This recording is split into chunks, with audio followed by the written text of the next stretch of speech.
Snagging season opens up here in mid-Missouri in about 2 weeks, which is kind of crazy to think about considering deer season, it feels like it just ended. The season opens up here in Missouri on March 15th, so I figured it'd probably be a good idea to go over how to snag for spoonbill before you hit the water in a couple weeks. Spoonbill, or paddlefish, or whatever you call them, are prehistoric fish that have been around for about 300 million years. They are freaking dinosaurs. They can grow about 7 feet long and up to 200 pounds. It amazes me that something that feeds on tiny microorganisms like plankton can grow to be so big. This unconventional fish requires unconventional methods to catch.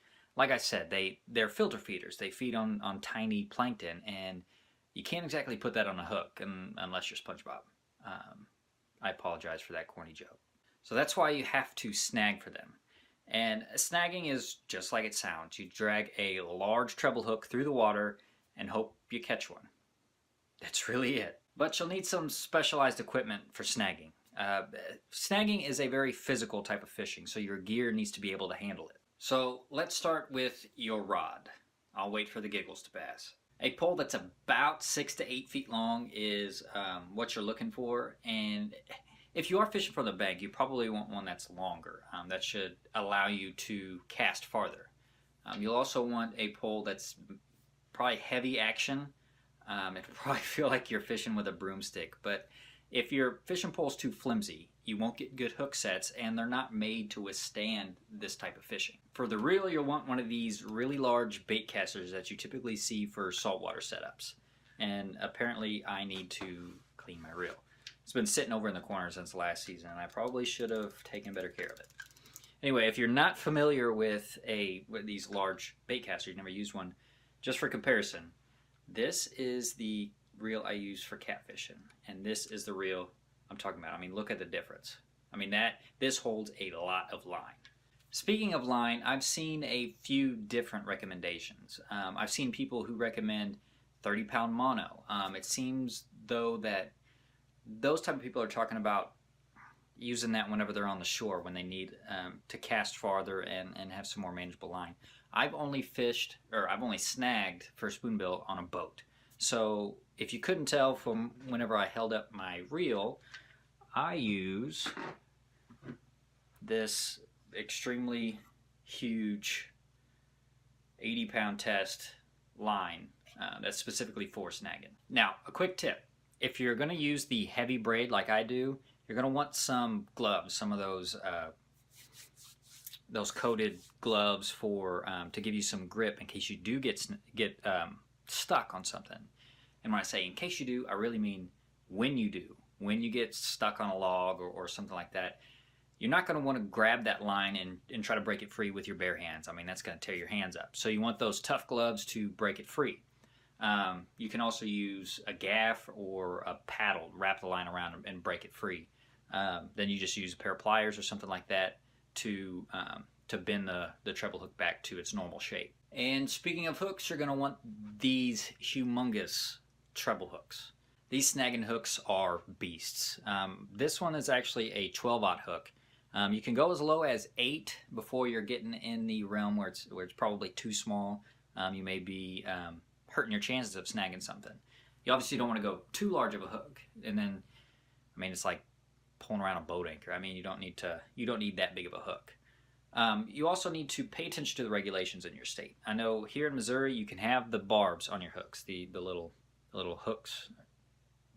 Let's see if I can get that focus. There you go. I believe in Oklahoma you cannot have barbs on your hooks. You got to have barbless ones. So be sure to always check your regulations, no matter what you're doing, no matter hunting or fishing. Always make sure you're doing it right.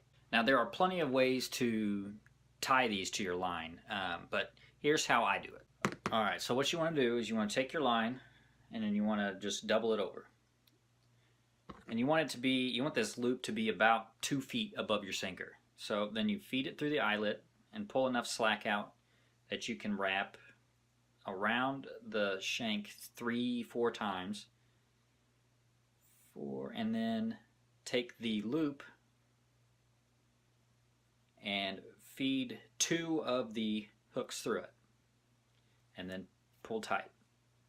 Okay, and then get this unwrapped a little bit. You'll take your sinker end of your line, make another loop, and just twist it 2-3 times, and then over just any one of the hooks, just hang it on there and pull tight. Oops, I got that there, and pull tight. So that keeps, not only does that keep your hook secure, but it keeps your hook from just dangling around. It keeps it straight in line with your sinker, so you can get enough force behind it to set the hook. You also want 10 to 16 ounces of weight to keep your hook down where you want it. You're basically hopping your hook down the water, and you want enough weight that your hook gets back down to the bottom as quickly as it can, but you don't want so much weight that it becomes such a burden to do this. You're going to have to take a break every 5 minutes. The only time I would consider using more weight is if I'm snagging in the Missouri or some other big river like that. So now that you know what gear you need, how do you do it? Where do you start looking when you're getting into snagging? You'll want to stick to the main channel. It helps to have a fish finder, but I don't think it's a necessity.